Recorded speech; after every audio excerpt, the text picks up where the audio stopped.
Сәлем, қалайсыңдар? Әне-міне дегенше екінші аптаға да келіп қалыппыз. Менің ойымша сендерге видеосабақтар ұнап жатыр, ал ұнамай жатса енді маған бір белгі беріп айтыңдар, апай, давайте осыны ауыстырайық, апай, давайте мынаны ауыстырайық деп.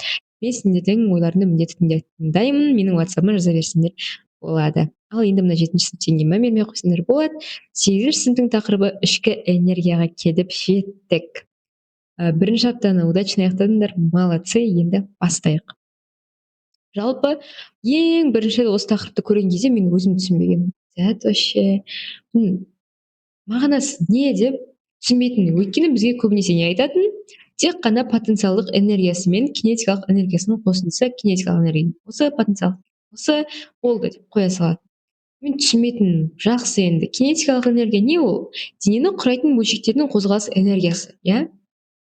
Яғни молекулалар қаншалықты тез қозғалады, сол. Потенциалдық энергия молекулалар бір-бірімен тебіледі, тартылады, сол. Окей, екеуі қосылды, и чё деген сияқты менде болды да, енді не ол енді энергия дейді. Екеуі қосылса не болды енді, бұл ішкі энергия деген не деп менде бірталай сұрақ болатын. Бірақ мен кейін түсіндім.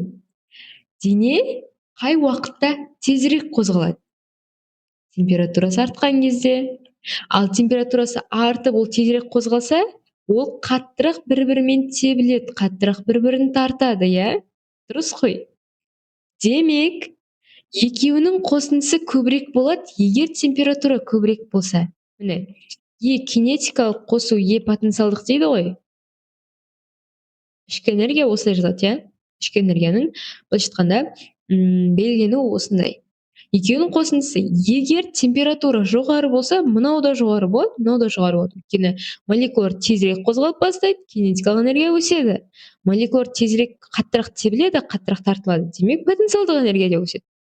Демек, біздің ішкі энергиямыз да артады. Ең маңызды зат осы екен. Дененің температурасы жоғары болған сайын, ішкі энергиясы да көбірек екен. Ал температурасы төмен болған сайын ішкі энергиясы аз екен. Ең басты зат сол. Біз дененің ішкі энергиясын оның температурасы бойынша анықтаймыз. Мысалы, су 100 градус болып қайнап тұр, кәдімгі қазақтардың ішетін шай болады ғой. Оның ішкі энергиясы енді потолокқа кетіп жатыр. Ал ойлаңдаршы, бір холодильниктен шығара салған мұздың ішкі энергиясы өте аз. Енді қараңдар. Ол еще тағы бір затқа байланысты. Мысалы, менің қазір бөлмемде салқындатқыш қосылып тұр. Мен оны әрине сендерге көрсете алмаймын, бірақ сеніңдер маған. 16 градуста тұр, яғни бөлмені 16 градус салқындықпен жылытып жатыр. Салқындатып жатыр, иә? Енді үстелдің үстінде тұрған, дәл осы бөлмеде тұрған екі затты алайын. Біріншісі, ол менің осындай физика дәптерім. Өзім 1 жыл бұрын бүкіл физиканы қайталап оқыған дәптерім. Және менің қасығым. Мен қолыма екі затты бірге ұстап тұрмын да, мен түсініп тұрмын, мына қасық салқынырақ. Просто мына қасық салқынырақ. Чем мына ағаш. Енді ойланайық, неге? Біз алдыңғы сабақтарда өтеміз жылу өткізгіштік деген тақырыпты. Алюминийдің жылу өткізгіштігі жоғарырақ, чем мына ағашқа қарағанда. Сол үшін алюминий салқынды да, жылуды да тез алып кетеді. Демек, оның жылу өткізгіштігі жоғары, ішкі энергиясы өзгеріп тұрады. Температураға байланысты қаттырақ өзгереді, чем мына ағаш. Өйткені ағаштың жылу өткізгіштігі төменірек. Болды. Бұл енді әр заттың өзінің бір жеке, былайша айтқанда, материалына байланысты болатын процесс деп айтсақ болады. Так, енді қараймыз. Мысалы, ішкі энергия температураға байланысты дедік. Енді осы алюминий қасықты ыстық шайға салып жіберсек, бұның температурасы өседі. Бұның ішіндегі молекулалар тезірек қозғалып бастайды, және ыстық күйінде мынаны бүйтіп қозғау, созу, майыстыру оңай, өздерің байқамасыңдар. Ал егер салқын күйде болса, ол ыстық күйге қарағанда сәл қиынырақ болып келеді. Неге? Өйткені бұның ішіндегі молекулалар андай тез қозғалып, бір, можно сказать, босап, бір уязвимый деймін ба, ол енді адамға байланысты айтылады, бірақ сондай бір состояниеде тұрады екен. Өйткені оның ішкі энергиясы өте жоғары болып тұрады, және ол жылуды қатты өткізеді. Ішкі энергия не екенін түсіндір деген ойлаймын. Жалпы ішкі энергия ол температураның баламасы деп жаттап алыңдар. Болды. Заттың температурасы жоғары ма? Болды, ішкі энергиясы жоғары. Яғни, былайша айтқан кезде Менің түсінуім бойынша деймін енді физикалық анықтамалардың бәрін ысырып қойған кезде жай ғана өмірде егер ішкі энергиясы жоғары зат болса, ол просто ыстық зат и ол саған тиген кезде ыстығырақ болады. Саған жылу береді. Ал егер ол сенің температураңнан, мысалы менің қолым 30 градус болса, ыстық температура болып тұрған болса, мен салқын затты ұстаған кезде мен ана затты жылытып жіберемін. Демек менің ішкі энергиям жоғарырақ, чем мына зат. Өйткені бәріміз білеміз, 7 сыныптың базасынан салқын заттан, температурасы аз салқын заттан, яғни ішкі энергиясы аз заттан жоғары затқа никак жылу өтпейді. Наоборот, ішкі энергиясы жоғары заттан аз затқа жылу өтеді. Бұл бізде алдыңғы сабақта өткен жылулық тепе-теңдікке де келеді. Яғни ыстық заттан жылы затқа өтеді, жылы заттан салқын затқа өтеді деген сияқты. Салқыннан жылыға, салқыннан ыстыққа өтпейді. Енді ішкі энергияның осы бір формуласын жазып алың, теориясын жазып алыңдар. Жылулық қозғалыстың кинетикалық энергиясы мен дене бөлшектерінің өзара әрекеттесу кезіндегі, яғни тебілуі, тартылуы кезіндегі потенциалдық энергиясының қосындысы тең шамы.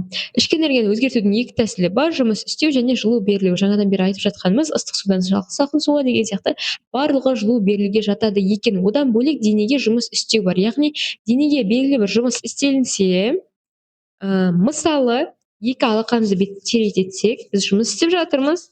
Соның әсерінен алақанымыз қызады. Тап қазір өздерің байқап көріңдерші, бүйтіп теретсеңдер, біз жұмыс істеп жатырмыз және алақанымыз қызып, ішкі энергиясы артып жатыр екен.